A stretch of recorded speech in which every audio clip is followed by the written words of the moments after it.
যেমন সালমান রুশদি, একজন মুসলিম ঘরের সন্তান, পাক্কা ইতিহাস চোর।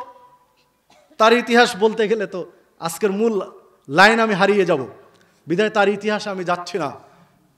সম্মানিত উপস্থিতি, যে কথা বলছিলাম, এই সালমান রুশদি মুসলিম ঘরের সন্তান হয়ে ইহুদিদের টাকায় লালিত পালিত হয়ে ইহুদিদের প্রলোভনে হারিয়ে গিয়ে নিজের স্রোতকে হারিয়ে ফেলে মুহাম্মদ সাল্লাল্লাহু আলাইহি ওয়াসাল্লাম সম্পর্কে কটু মন্তব্য করেছে দ্য স্যাটানিক ভার্সেসের মধ্যে, শয়তানের জাল। এই বইয়ের মধ্যে মুহাম্মদ সাল্লাল্লাহু আলাইহি ওয়াসাল্লামকে একটা রঙ্গিলা রাসূল হিসাবে বিচিত্রভাবে তুলে ধরার চেষ্টা করেছে, স্রেফ ইহুদিদেরকে খুশি করার জন্য। তো সম্মানিত উপস্থিতি, যে কথা বলছিলাম, যে তাদের ইতিহাস নিয়ে যদি মুহাম্মদ সাল্লাল্লাহু আলাইহি ওয়াসাল্লামকে বিশ্লেষণ করেন তাহলে হবে না, কারণ তারা ইতিহাস বিকৃত করেছে।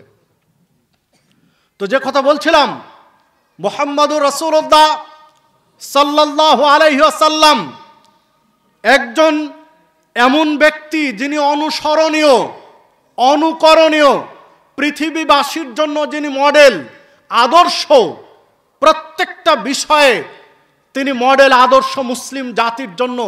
এমনকি অমুসলিমরাও যদি মুহাম্মদ সাল্লাল্লাহু আলাইহি ওয়াসাল্লামের আদর্শ গ্রহণ করে তাহলে তারা ইহজীবনে কল্যাণের মধ্যে থাকবে, লাভবান হবে। যদি মুহাম্মদ সাল্লাল্লাহু আলাইহি ওয়াসাল্লামের কোনো নীতি বা আদর্শ গ্রহণ করা অমুসলিমরাও, তাহলে কল্যাণের মধ্যে থাকবে। বাস্তবতায় যদি বলি, তাহলে বাংলা একটা বই পাবেন, মূল ভার্সন হলো উর্দু, ডাক্তার তারেক মাহমুদ লেখক, পাকিস্তানের লেখক, উর্দু, তার বাংলাও হয়েছে বাংলাদেশে।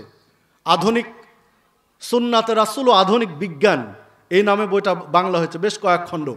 এই বইটার মধ্যে আপনি বেশ কিছু তথ্য পাবেন এই ধরনের, সুন্নাতে রাসূলের সাথে, রাসূলের সুন্নাতের সাথে আধুনিক বিজ্ঞানের মিল, সমন্বয়।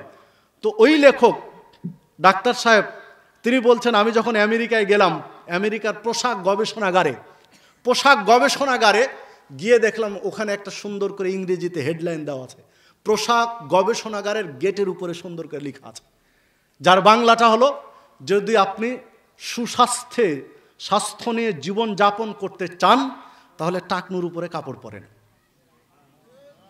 ওনার স্বচক্ষে দেখা কথা লিখেছেন, আমি তার বই পড়ে আমি কথাটা আপনাদের সাথে নকল করছি তার বই থেকে, যে সুস্বাস্থ্য নিয়ে, একজন পুরুষ যদি সুস্বাস্থ্য নিয়ে বাঁচতে চান তাহলে টাকনুর উপরে কাপড় পরেন।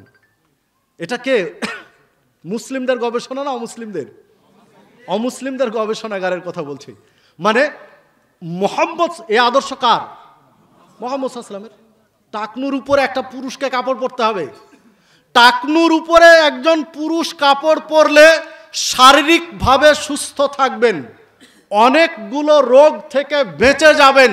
এটা যেমন হাদিসের মধ্যে স্পষ্ট আলোচনা রয়েছে, ঠিক আধুনিক বিজ্ঞানও সেই কথাই বলছে, আধুনিক বিজ্ঞানও সেই তথ্যই দিচ্ছে। আপনি দেখেন পড়ে, বাংলাদেশে একজন আমেরিকান প্রেসিডেন্ট এসেছিলেন এক সময়, কেউ বলতে পারবেন নাম? Bill Clinton. যদি বিল ক্লিনটন যে সময় এসেছিলেন কারো কাছে তৎকালীন সময়ের ভিডিও ফুটেজ থাকে বা পেপার কাটিং থাকে, তাহলে দেখবেন বিল ক্লিনটন যে বাংলাদেশে এসেছিলেন তার প্যান্ট কিন্তু টাকনুর উপরে ছিল, টাকনুর নিচে ছিল না। যদি কোনোভাবে ভিডিও ফুটেজ সংগ্রহ করা সম্ভব হয় তো দেখেন তার প্যান্ট ছিল টাকনুর উপরে, নিচে নয়। অথচ তিনি কে? একজন খ্রিস্টান। তাহলে তার পরকালীন স্বার্থে কি এগুলো পড়ছে? স্রেফ দুনিয়াবি কল্যাণের জন্য, বিভিন্ন রোগ থেকে বাঁচার জন্য। অথচ আজকে একজন মুসলিম হয়ে আমরা এই আদর্শ গ্রহণ করতে পারি না, আবার দাবি করে আমি একজন শিক্ষাবিদ। কিসের শিক্ষাবিদ তুমি? না তুমি আধুনিক বিজ্ঞানকে মানো, না তুমি হাদিস মানো, তুমি দুটার কোনোটাই মানো না, আর তুমি আবার শিক্ষাগুরু। তুমি কি শিখাবে জাতিকে? সম্মানিত উপস্থিতি, যে কথা বলছিলাম, মুহাম্মদুর রাসূলুল্লাহ সাল্লাল্লাহু আলাইহি ওয়াসাল্লামকে আল্লাহ রাব্বুল আলামিন পৃথিবীবাসীর জন্য মডেল করে পাঠিয়েছেন।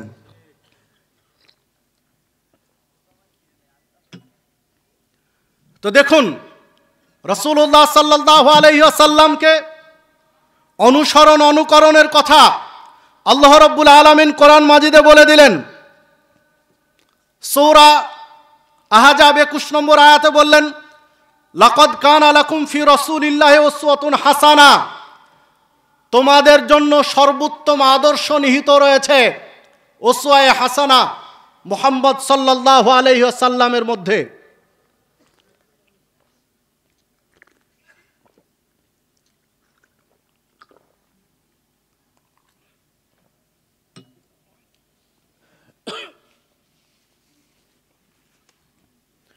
সর্বোত্তম আদর্শ মুসলিম জাতির জন্য মুহাম্মদুর রাসূলুল্লাহ সাল্লাল্লাহু আলাইহি ওয়াসাল্লাম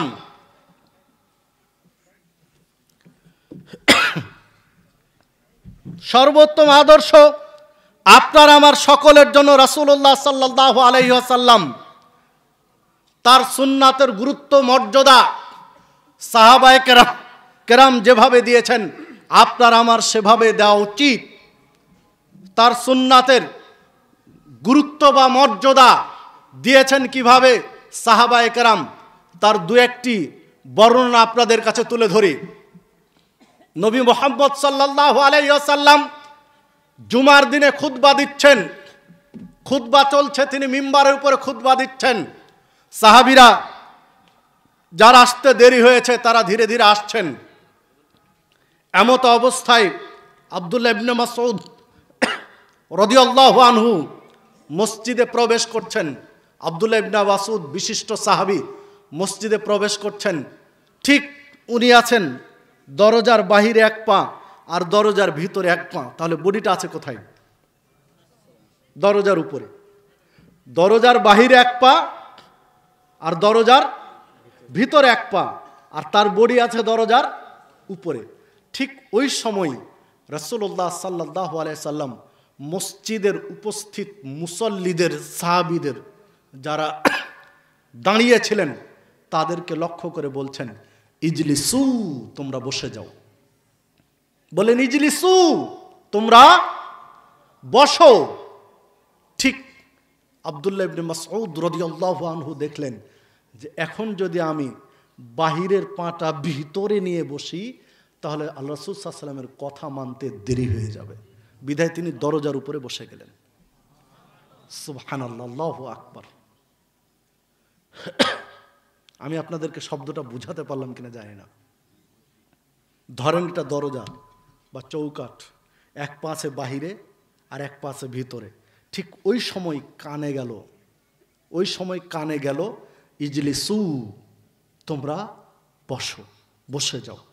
তো উনি দেখলেন যে এই পাটা যদি আমি ভিতরে নিয়ে বসি তাহলে নির্দেশ মানতে দেরি হয়ে যাবে। বিধায় তিনি দরজার উপরে বসে গেলেন। তখন আল্লাহ রাসূল সাল্লাল্লাহু আলাইহি ওয়াসাল্লাম এই দৃশ্য তিনি তো খুতবা থেকে দেখছেন।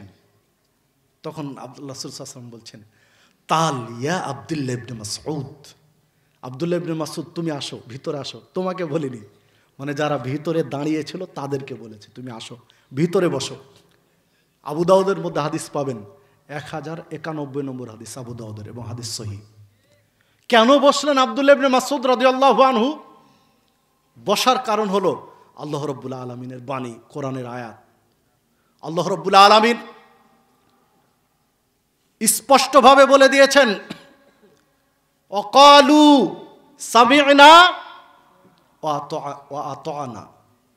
তারা বলবে, যারা মুমিন, যারা মুত্তাকি, যারা মুসলিম, যারা পরহেজগার, যারা দিনদার, যারা তাকওয়াশীল, তাদের দৃষ্টিভঙ্গি হবে সুযোগ নেই, যখন শুনবেন তখন মেনে নিতে হবে।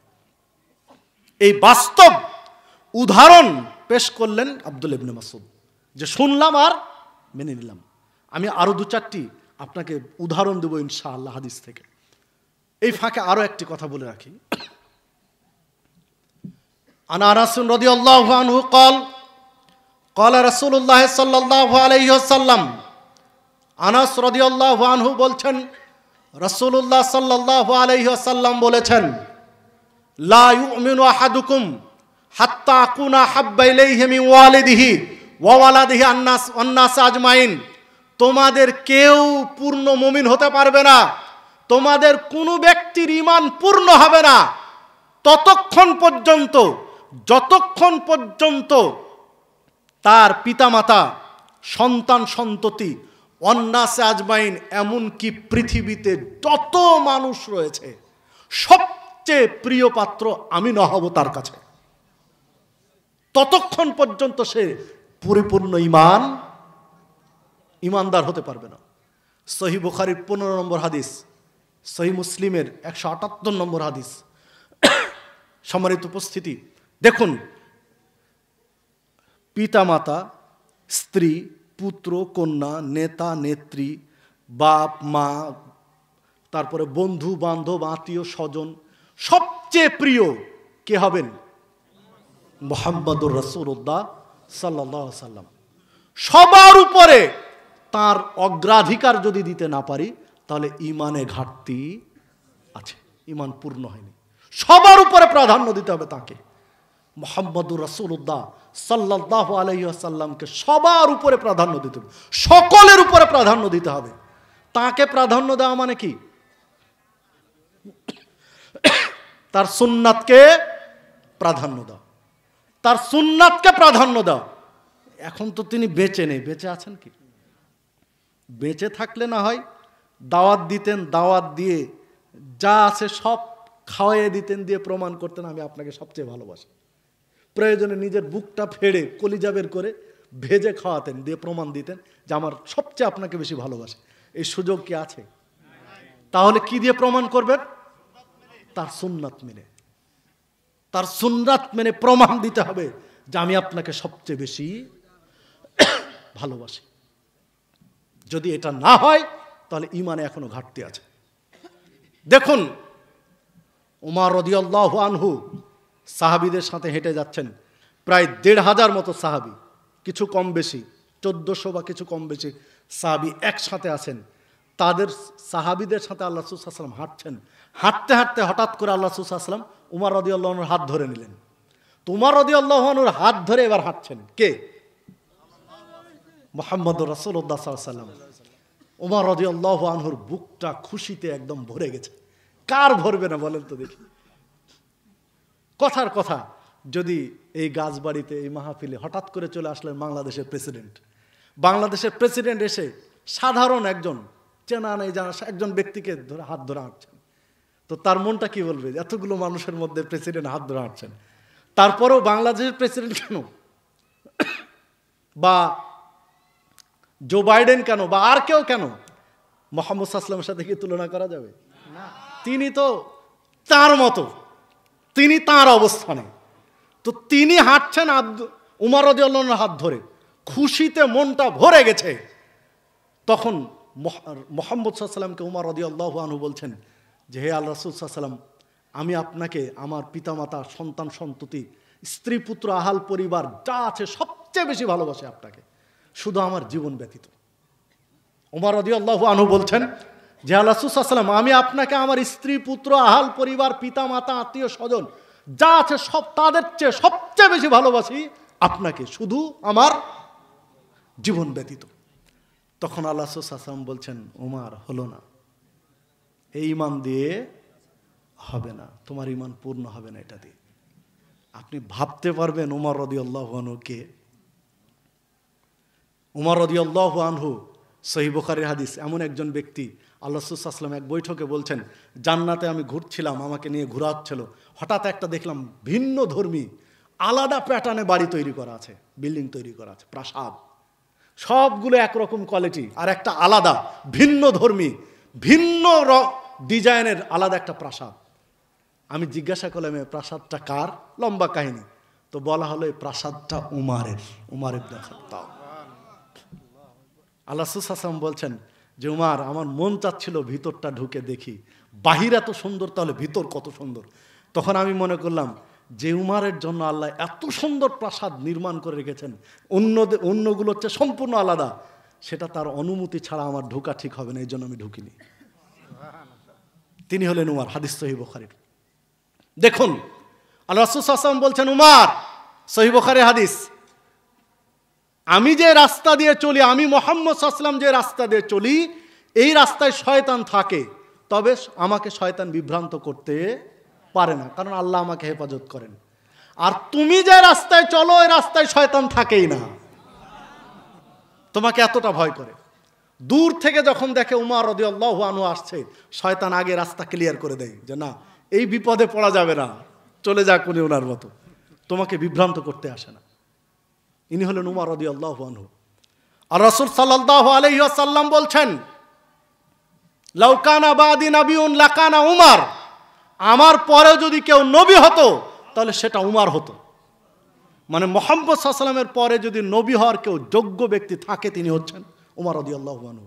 আর এক হাদিসে বলেছেন, হাদিস গ্রহণীয় সানাদে, আর এক হাদিসে বলেছেন যে উমারের জন্ম যদি বানী ইসরায়েলের যুগে হতো তাহলে নিশ্চিত উমার নবী হতো, কিন্তু আমার যুগে হওয়ার কারণে উমার নবী হয়নি, কারণ আমি খাতামুন নবিয়্যিন, আমি শেষ নবী, তাই উমার নবী হতে পারিনি। আর এক হাদিসে বলেছেন, রাসূলুল্লাহ সাল্লাল্লাহু আলাইহি সাল্লামকে জিজ্ঞাসা করা হলো, স্বপ্নের একটা ব্যাখ্যা জানতে চাইলেন, পোশাকের, যা কারো পোশাক মানে এই পর্যন্ত, কারো হাঁটু পর্যন্ত, কারো আরো নিচে, কারো ইত্যাদি। আর উমর রাদিয়াল্লাহু আনহুকে দেখছি মাটি হেঁচড়িয়ে পোশাক পরে যাচ্ছে, আল খেললে একদম মাটি হেঁচড়িয়ে যাচ্ছে, মানে অন্যদের চেয়ে সম্পূর্ণ আলাদা। এর অর্থ কি? তখন আল্লাহ রাসূল সাল্লাল্লাহু আলাইহি ওয়াসাল্লাম বলেন, এটা হলো উমারের জ্ঞান, মানে তোমাদের মধ্যে সম্পূর্ণ তার ব্যতিক্রম জ্ঞান, তার যে জ্ঞান দিয়েছেন আল্লাহ তোমাদেরকে সেটা দেননি।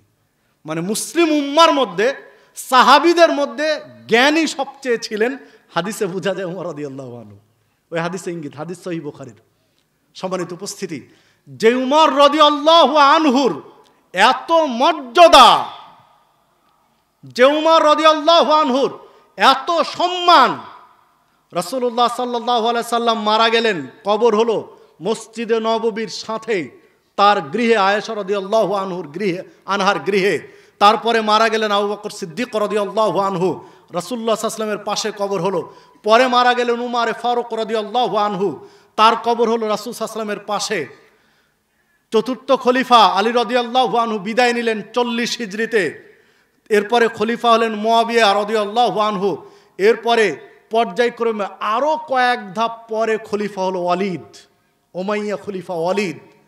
ওয়ালিদের শাসন আমলে এসে মসজিদে নববীর সংস্কার কাজ করতে গিয়ে কবর ভুসড়ে গেল, ধসে গেল কবর। মসজিদে নববীর সাথে তো কবর ধসে গেল। কবর যখন ধসে গেল তখন একটা পা বেরিয়ে গেল, কবর ধসে গিয়ে একটা পা বেরিয়ে গেল, পা অক্ষত।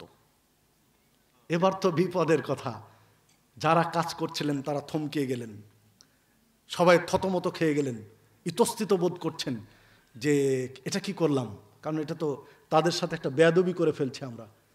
আরও সম্মান মর্যাদার সাথে আমাদের কাজ করা উচিত ছিল যেন কবর না ধসে, কারণ এখানে মহান 3 জন ব্যক্তি শায়িত আছেন, মুহাম্মদুর রাসূলুল্লাহ সাল্লাল্লাহু আলাইহি সাল্লাম, তারপর আবু বকর সিদ্দিক, উমর ফারুক রাদিয়াল্লাহু আনহুমা। তখনও 2-1 জন সাহাবী বেঁচে আছেন, কয়েকজন সাহাবী বেঁচে আছেন। ডাকা হলো সাহাবীদেরকে যে আসো, যে এটা কার সাথে দুর্ব্যবহার হয়ে গেল আমাদের অজান্তেই।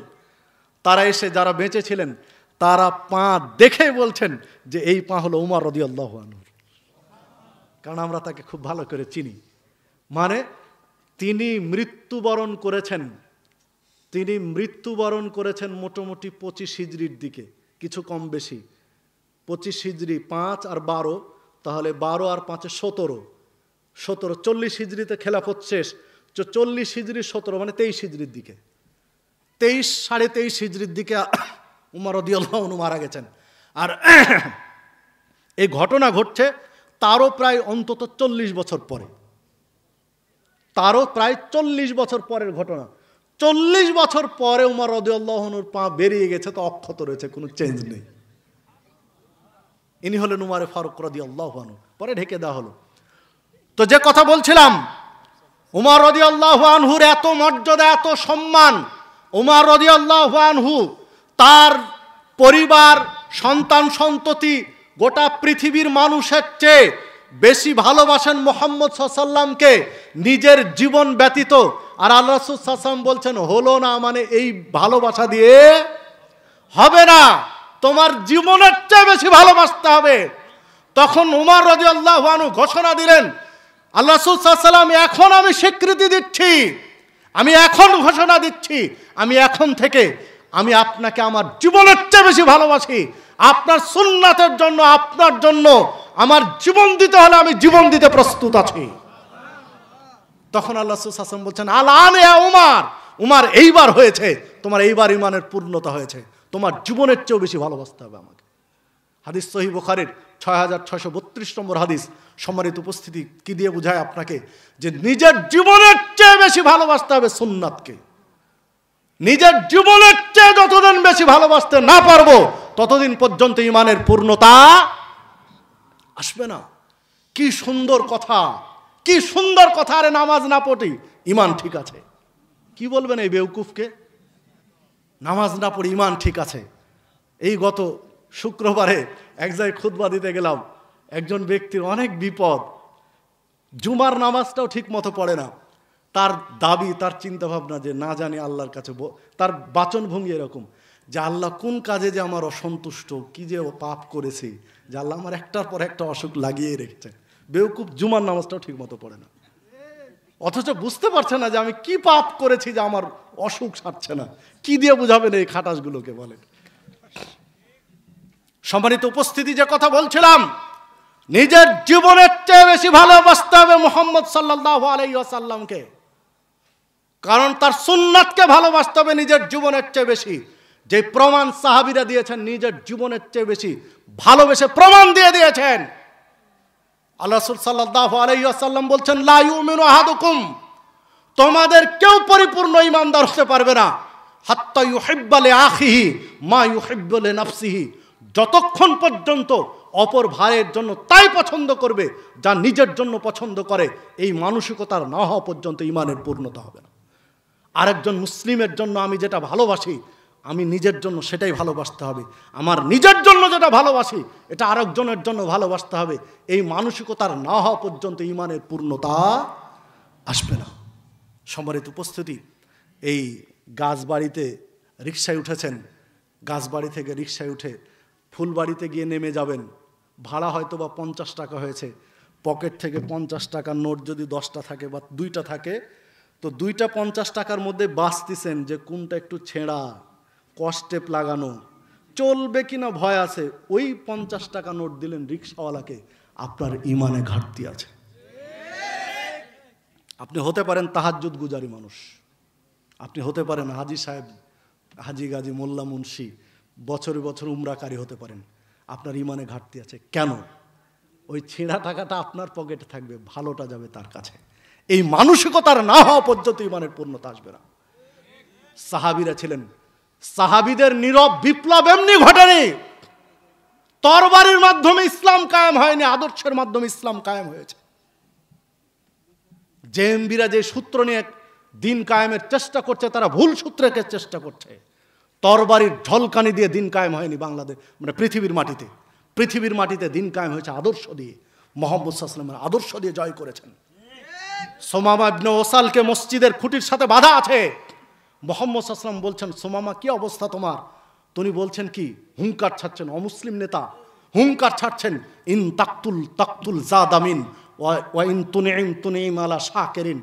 হে মুহাম্মদ সাল্লাল্লাহু আলাইহি ওয়াসাল্লাম, তুমি যদি আমাকে হত্যা করো তো প্রতিশোধ নেওয়া হবে। কি হুঙ্কার!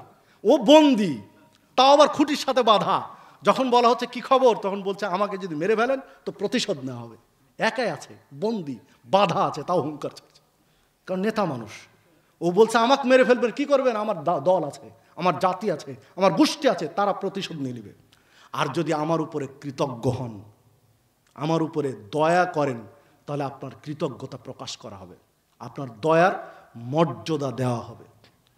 আল্লাহ রাসূল সাল্লাল্লাহু আলাইহি ওয়াসাল্লাম কিছুই বললেন না। 3 দিন একই ঘটনা ঘটলো, 3 দিন পর্যন্ত বাধা, 3 দিন জিজ্ঞাসা করলেন, একই উত্তর দিলেন। তো আল্লাহ রাসূল সাল্লাল্লাহু আলাইহি ওয়াসাল্লাম কোনো ধমক দিলেন না, কিছু বললেন না। বলতে পারতেন যে বেয়াদব, তুমি বাধা আছো, তুমি আমাকে শাসন করছো, শাসাচ্ছ, কোনো হুঙ্কার দিননি, কিছুই বললেন না তাকে। 3য় দিন সাহাবীদেরকে বললেন, ছেড়ে দাও সুমামাকে, চলে যাক ওর দলের কাছে। সাহাবীরা অবাক, যে লোকটা বাধা অবস্থায় হুঙ্কার ছাড়ছে তাকে বকা দিলেন না, উল্টা বলছেন ছেড়ে দাও, চলে যাক তার কওমের কাছে। ছেড়ে দিলেন সাহাবীরা। সুমামা ইবনে ওসাল চলে যাচ্ছেন রাস্তা দিয়ে হেঁটে। এইবার কিছু দূর গিয়ে ভাবছেন যে আমি যাচ্ছি কোথায়? পৃথিবীতে মানুষ দেখেছি, তবে এই রকম ব্যতিক্রম মানুষ দেখিনি যা মুহাম্মদ সাল্লাল্লাহু আলাইহি ওয়াসাল্লামকে দেখলাম। যাচ্ছি কোথায়? কিছু দূর গিয়ে আবার ঘুরে আসলেন ব্যাক করে মসজিদে নববীতে। সাহাবীরা বসে আছেন। সুমামা ইবনে ওসাল এসে বলছেন, আমার কাছে সবচেয়ে নোংরা ধর্ম ছিল ইসলাম, কারণ এই ইসলামের প্রচারক হলেন আপনি। সবচেয়ে খারাপ ধর্ম ছিল, আর এখন আমার কাছে সবচেয়ে প্রিয় ধর্ম, খাঁটি ধর্ম হলো ইসলাম। আমার কাছে সবচেয়ে খারাপ রাষ্ট্র ছিল মদিনা, কারণ এখানে আপনি থাকেন। আর এখন আমার কাছে সবচেয়ে প্রিয় রাষ্ট্র হচ্ছে মদিনা। আমার কাছে সবচেয়ে খারাপ মানুষ ছিলেন আপনি, আর এখন আমার কাছে সবচেয়ে ভালো মানুষ আপনি। আপনাকে ছেড়ে আমি কোথায় যাব? আমি যেতে চাই না। আপনি হাতটা বাড়ান, আমি কালেমায়ে শাহাদাত পাঠ করে মুসলিম হতে চাই, আপনাকে ছেড়ে আমি যেতে চাই না। সুমাম ইবনে ওসাল অমুসলিম একজন নেতা ইসলাম গ্রহণ করলেন। তরবারি দিয়ে হয়েছে না আদর্শ দিয়ে? আদর্শ দিয়ে হয়েছে। তো যে কথা বলছিলাম, নিজে যা পছন্দ করি অন্যের জন্য তাই পছন্দ করতে হবে। এই দৃষ্টান্ত সাহাবায়ে কেরাম রেখে দিয়েছেন, প্রমাণ করে দিয়েছেন। নিজের জীবনের চেয়ে বেশি ভালোবেসে প্রমাণ করেছেন যে সুন্নাতের গুরুত্ব আমরা দেই, সুন্নাতের মর্যাদা আমরা দেই। রাসূলুল্লাহ সাল্লাল্লাহু আলাইহি ওয়াসাল্লাম একজন ঘোষককে ঘোষণা দিতে পাঠালেন যে যাও, যখন সূরা মায়েদার 90 নম্বর আয়াত নাজিল হয়েছে যে মদ টোটালি হারাম, মদ এবং মদ জাতীয় খাদ্য, মাদকতা একেবারে হারাম, এই ঘোষণা যখন আল্লাহ দিয়ে দিলেন, একজন ঘোষককে পাঠিয়ে দিলেন, যাও মদিনার অলিতে গলিতে ঘোষণা করে দাও যে আজকে থেকে আর মদ পান করা হবে না, আজ থেকে আর নেশা করা হবে না, এটি হারাম, ঘোষণা করে দাও, সকলকে জানিয়ে দাও। ঠিক আবু তালহা রাদিয়াল্লাহু আনহুর বাড়িতে মদের আসর বসেছে। আবু তালহা রাদিয়াল্লাহু আনহু মানে জান্নাতের সুসংবাদ প্রাপ্ত 10 জনের একজন, আর তার বাড়িতে বসেছে মদের আসর, মানে তখন হারাম হয়নি। যেহেতু হারাম হয়নি বিধায় খেতে তো সমস্যা নেই, বিধায় খাচ্ছেন। আর ঢেলে দিচ্ছেন কে? আনাস রাদিয়াল্লাহু আনহু। আনাস রাদিয়াল্লাহু আনহু মদ ঢেলে দিচ্ছেন, মদ পরিবেশন করছেন। মদ পরিবেশন করছেন, ছোট্ট একটা কথা না বললেই নয় যে ঢেলে দেওয়া শব্দ শুনে যুবকরা হাসছে। মানে পরিবেশটা আমরা কিছু টিকটক আলেমরা এমন নষ্ট করেছি যে কিছু কথা বলাও মুশকিল। তো যাক, তাদের থেকে আমাদের সাবধান থাকতে হবে। যারা মানহাজ গোপনকারী তাদের আলোচনা শোনাও যাবে না। যারা মানহাজ গোপনকারী, স্পষ্ট নয়, তাদের আলোচনা শোনা থেকেও বিরত থাকতে হবে আপনাকে আমাকে। কারণ এই পিচ্ছিল পথ দিয়ে আপনি পদস্খলিত হবেন, আপনি লাইনচ্যুত হবেন। তো যাই হোক, যে কথা বলছিলাম, মদ পরিবেশন করছে আনাস রাদিয়াল্লাহু আনহু। কার বাড়িতে? আবু তালহা রাদিয়াল্লাহু আনহুর বাড়িতে। তো আনাস রাদিয়াল্লাহু আনহু পরিবেশন করছেন, সাহাবীরা খাচ্ছেন, আবু তালহা রাদিয়াল্লাহু আনহু খাচ্ছেন। মদ নিয়েছেন, হাতে নিয়েছেন, খাবেন, চুমুক দেওয়ার জন্য নিয়েছেন, খাবেন, ঠিক কানে আওয়াজ আসলো, চিৎকার দিয়ে কেউ রাস্তায় কিছু বলছে। তো আনাস রাদিয়াল্লাহু আনহুকে বললেন, তখন ছোট মানুষ তো, যে যাও তো, ছোটদেরকে আমরা কিছু বলি যে 5-7 জন থাকলে যে দাও বাবা গ্লাসটা দাও তো, বা এটা দাও তো, কাকে বলি? ছোটদেরকে। তো আনাস রাদিয়াল্লাহু আনহুকে বলছে, যাও তো, কি বলছে শুনে আসো তো। দৌড় দিয়ে গেলেন। রাস্তায় একজন ঘোষক, ঘোষণাকারী বলছেন যে মদ এবং নেশা জাতীয় দ্রব্য এখন থেকে হারাম। আয়াত নাজিল হয়েছে, আল্লাহ রাসূল সাল্লাল্লাহু আলাইহি ওয়াসাল্লাম বলে দিয়েছেন এখন থেকে হারাম। বলছেন আর চলে যাচ্ছেন। উনি দৌড় দিয়ে আসলেন এই জন্য, যেহেতু উনি পরিবেশন করে গিয়েছেন, মদ পরিবেশন করে গিয়েছেন, বিধায় এখন তো ওরা খাচ্ছেন, দ্রুত নিষেধ করতে হবে, যেহেতু হারাম এখন থেকে। ঠিক মদ চুমুক দেননি, নিয়ে আছেন, চুমুক দিবেন, তখন গিয়ে বলছেন আনাস রাদিয়াল্লাহু আনহু যে না, আর খাওয়া যাবে না, আল্লাহ রাসূল সাল্লাল্লাহু আলাইহি সাল্লাম বলে দিয়েছেন নেশা, মদ এখন থেকে হারাম। তখন আনাস রাদিয়াল্লাহু আনহু গিলাসটা দিয়ে আবু তালহা রাদিয়াল্লাহু আনহু মদের পাত্রটা দিয়ে দিলেন আনাস রাদিয়াল্লাহু আনহুর হাতে, দিয়ে বললেন যার রাস্তায় ফেলে দাও, যেহেতু আর খাওয়া যাবে না, বিধায় এইটা আমি আর খেতে চাই না, রাস্তায় ফেলে দাও। হাদিস সহিহ বুখারীর। মাদকতার আলোচনায় আপনি দেখেন স্পষ্ট বেশ কিছু হাদিস এসেছে, সহিহ মুসলিমের মধ্যে এসেছে। দেখুন, খাওয়ার জন্য ঢেলেছেন, খাওয়ার জন্য ঢেলেছেন, জানলেন যে এখন হারাম, চুমুক দিয়েছেন আর সামিয়না ওয়া আতানা, শুনলাম আর মেনে নিলাম, শুনলাম আর মেনে নিলাম। প্রতিটা মসজিদের মেম্বারে খতিব আলোচনা করছেন নেশা জাতীয় দ্রব্য খাওয়া যাবে না, তামাক বিড়ি জর্দাগুল খাওয়া যাবে না, অথচ দাড়ি পেকে গেছে প্রায় সবগুলোই, তাও হাতে ঠিক করে ধরে রাখতে পারছে না, হাত থরথর করে কাঁপছে, তাও বিড়ি টানছে। নাই মানে যুবক তো টানছে, সেটা তো হিসাবের বাইরে। মুরব্বি, দাড়ি ধপধপে সাদা, মাথায় টুপি, হাত কাঁপছে, ঠিক মতো ধরে রাখতে পারছে না, তারপরে বিড়ি টানছে। কি দিয়ে বুঝাবে নাকি? তাহলে আপনি সামিনা ওয়া তাআনার মধ্যে আছি। নিজের জীবনের চেয়ে বেশি সুন্নাতকে প্রাধান্য দিতে পেরেছি, মর্যাদা দিতে পেরেছি। দেখুন, এটা তো খাওয়ার আগ দিয়ে জানলেন, তাই হারাম জেনে ফেলে দিলেন। হুদায়বিয়ার খায়বারের যুদ্ধ থেকে সাহাবীরা ফিরছেন, ক্ষুধা লেগেছিল, বিশ্রাম নিচ্ছেন। গৃহপালিত গাধা জবাই হয়েছে, পাতিলে টকবক টকবক করে গোস্ত ফুটছে, রেডি। এখন পাতিল নামাবে না, সাহাবীরা খাবেন। আল্লাহ রাসূল সাল্লাল্লাহু আলাইহি ওয়াসাল্লামের কানে খবর দেওয়া হলো। তিনি সাহাবীকে বলে পাঠালেন, যাও বলে দাও গৃহপালিত গাধার গোস্ত হারাম। এসে জানিয়ে দিলেন গৃহপালিত গাধার গোস্ত হারাম। দীর্ঘ পথ পাড়ি দিয়ে হেঁটে এসেছেন, পেট চোঁচো করছে ক্ষুধায়, রান্না রেডি, তাও আবার গোস্ত, রান্না রেডি, তাও আবার গোস্ত। আর এই সময় যদি বলে এটা খাওয়া যাবে না, তাহলে বলেন তো মেনে নেওয়া যায়? সাহাবীরা বলছেন, যখন জানলাম এটা হারাম, পাতিলটা নামালাম, নামিয়ে ফেলে দিলাম বালির উপরে। যেটা খাওয়া যাবে না ওই জিনিস পাত্রে রাখবো না। কারণ যদি পাত্রে রাখি, তাহলে যদি ঈমান দুর্বল হয়, শক্ত না হয়, তাহলে বিভ্রান্ত হবে, মনে হবে একটু অন্তত আজকে একটু খাই, বাঁচার জন্য একটু খাই, রাখবই না, পাতিলে ফেলে দিলেন। হে যুবক বন্ধুরা, মুসলিম ভাতৃমণ্ডলী, যদি আপনার কাছে গুল, তামাক, বিড়ি, জর্দা যদি থাকে, যারা এসেছেন মাহফিলে, যদি এই জিনিস আপনি মাহফিল শেষে বাড়ি নিয়ে যান, তাহলে আপনার ঈমানে ঘাটতি আছে, ঘাটতি আছে, ঘাটতি। জানার পরে, হাদিস শোনার পরে, যদি আপনি আপনার পান, জর্দা দিয়ে তৈরি করা পান এখনো নিজের কাছে রেখে দেন, আপনার ঈমানে ঘাটতি আছে। আপনাকে ফেলে দিয়ে যেতে হবে আজকে থেকে, তওবা করে যেতে হবে, আর জিন্দেগিতে খাবো না। আপনি মুসলিম, কি চমৎকার! আপনি সালাতও পড়েন, আবার ভিডিও টানেন, কি চমৎকার! আপনি তাহাজ্জুদও পড়েন, আবার গুলো মারেন দাঁতে, কি চমৎকার! আপনি জর্দা দিয়ে পানও চাবান, আবার হজের সময় ঠিক কাবাও তওয়াফ করেন, কি চমৎকার! আপনি একজন পাক্কা সুদখোর আর মসজিদের সভাপতি,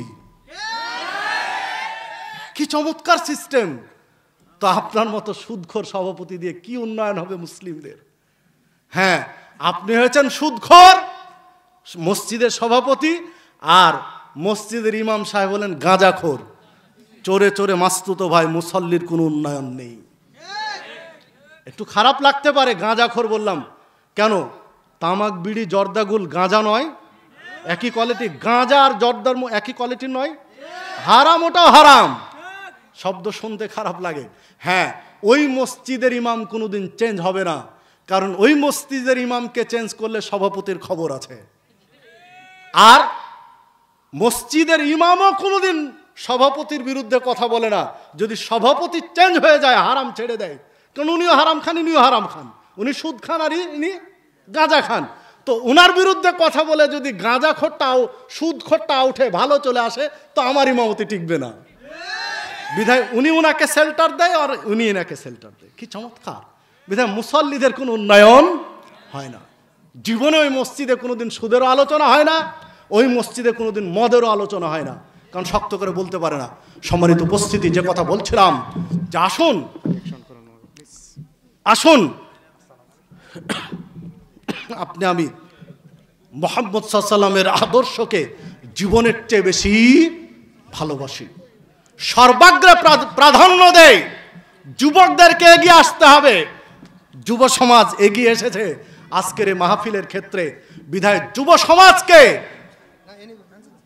গুরুত্বের সাথে বলতে চাই যে আসো, আমরা এই মাদকতার বিরুদ্ধে দুর্বার আন্দোলন গড়ে তুলি। যুব সমাজ যদি চেঞ্জ হয়ে যায়, তামাক, বিড়ি, জর্দাগুল কোনো মাদকতার সাথে আপোষ নেই, সুদ ঘুষের সাথে আপোষ নেই, সমাজ পরিবর্তন হতে বাধ্য। কারণ যত অন্যায় এগুলো যুবকরাই করে থাকে, অন্যায় যুবকরা এগিয়ে থাকে। যুবকরা যদি চেঞ্জ হয়, তাহলে মুরব্বীরা এমনি চেঞ্জ হয়ে যাবে। নাতি যদি দাদাকে গিয়ে বলে যে তুমি হয় বিড়ি ছাড়ো, না হলে তুমি বিড়ি ধরে আমাকে দাও, আমিও টানবো, নাতি যদি দাদাকে গিয়ে বলে যে বিড়ি হয় ছাড়ো, আর না হলে তুমি বিড়ি ধরিয়ে দাও আমাকে দাও, আমিও টানবো, তাহলে দাদা ছাড়তে বাধ্য নয়? ছাড়তে বাধ্য। সম্মানিত উপস্থিতি, যে কথা বলছিলাম যে আসুন আমরা একটু পরিবর্তন করি, সমাজটা চেঞ্জ করার চেষ্টা করি। যদি আমরা নিজেরা চেঞ্জ হওয়ার চেষ্টা করি তো আল্লাহ চেঞ্জ করে দিবেন ইনশাআল্লাহ। আলোচনার এই পর্যায়ে এসে আপনাদেরকে উদাত্ত আহ্বান জানাই যে যুবকদের, এই তরুণ যুবকেরা আল ইসলামী দাওয়া সেন্টার করেছে, এর একটা খরচ আছে, তাই নয় কি? খরচ ছাড়া এই যে আজকের এই মাহফিলটা হচ্ছে, আগে খরচ করতে হয়েছে, তারপরে না মাহফিলটা কতদিন আগে থেকে এগুলো ছাপানো লেগেছে, তারপরে এই যে ব্যানার, পোস্টার, এই দাওয়াত, ডেকোরেশন সব কিছু মানে আগে বিনিয়োগ করতে হয়েছে, তারপরে মাহফিলটা হচ্ছে। যদি কোনো কারণে আজকের এটা মাহফিলটা বন্ধ হয়ে যেত, সব খরচ কিন্তু থেকে যেত না? সব খরচ থেকে যেত। বিধায় এই খরচে আপনাদেরকে সামিল হওয়া উচিত। কারণ আপনারা যদি এই খরচে সামিল না হন, যুবকরা যদি নিরুৎসাহিত হয়, তাহলে এই ধরনের চেঞ্জ, পরিবেশ পরিবর্তনের প্রেক্ষাপটগুলো কমে যাবে। যে সময় যুবকরা গান বাজনার অনুষ্ঠানে ব্যস্ত, ওই সময় তরুণ যুবকরা বেরিয়ে এসেছে সমাজ পরিবর্তন করতে, সমাজ সংস্কারের জন্য। এই ক্ষেত্রে আপনাকে আমাকে উদার হস্তে এগিয়ে আসতে হবে। শেখ চলে এসেছেন ডক্টর ইমাম হুসাইন হাফেজাহুল্লাহ, তিনি গুরুত্বপূর্ণ কথা বলবেন, তাকে বসিয়ে রেখে আমি বেশি কথা বলতে চাচ্ছি না, বা বলা উচিত নয়। তো যেহেতু ছোট্ট একটা বিষয় আমাকে তুলে ধরা হয়েছে, আমি কয়েক মিনিট, 4-5 মিনিটের মধ্যে আমি আলোচনা শেষ করে দিচ্ছি। আমি আপনাদেরকে উদাত্ত আহ্বান জানাবো, আপনারা কি চান না যে এই ধরনের দিনী বৈঠকগুলো হতে থাকুক, কন্টিনিউ হতে থাকুক? চান নাকি? বিধায় আপনাদের কাছে যুবক ভাইরা যাবে, কয়েকজন 5-7 জন যুবক ভাইদের যেতে বলছে, বা আপনার যারা 2-1 জন দাঁড়িয়ে যাবেন। সময় নষ্ট করা যাবে না, 3-4 মিনিটের মধ্যে। সময় নষ্ট বেশি করলাম মানে আমরা গুরুত্বপূর্ণ আলোচনা শেখের কাছে শুনতে পিছিয়ে গেলাম। তো যুবক ভাইরা যাচ্ছে, আপনার আল্লাহর হস্তে একটু পকেটে হাত দিবেন, সাধ্য অনুযায়ী চেষ্টা করবেন দিতে। একটি হাদিসের মধ্যে আল্লাহ রাসূল সাল্লাল্লাহু আলাইহি ওয়াসাল্লাম বলছেন যে আল্লাহ রাব্বুল আলামিন বলেছেন যে বনি আদম দান করো, তোমাকে দান করা হবে। মানে আপনি যদি দান করেন, আপনাকে ব্যয় করা হবে। আপনি ব্যয় করলে আপনার পিছনে আল্লাহ ব্যয় করবেন। আর আপনি যদি গুনে গুনে দেন, খুব হিসাব নিকাশ করে দেন, তো আল্লাহ হিসাব নিকাশ করে দিবেন।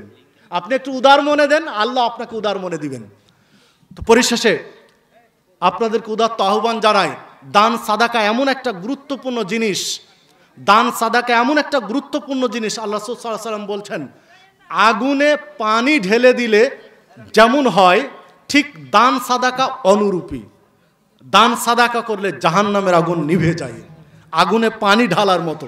বিধায় সাধ্য অনুযায়ী যার যতটুকু সাধ্য আছে, এই যুব সমাজের কার্যক্রমগুলো বেগবান করার জন্য, গতিশীল করার জন্য, এগিয়ে নেওয়ার জন্য আপনি সাধ্য অনুযায়ী সর্বাত্মক চেষ্টা করবেন, দান সাদাকা, উৎসাহ, পরামর্শ, বুদ্ধি দিয়ে।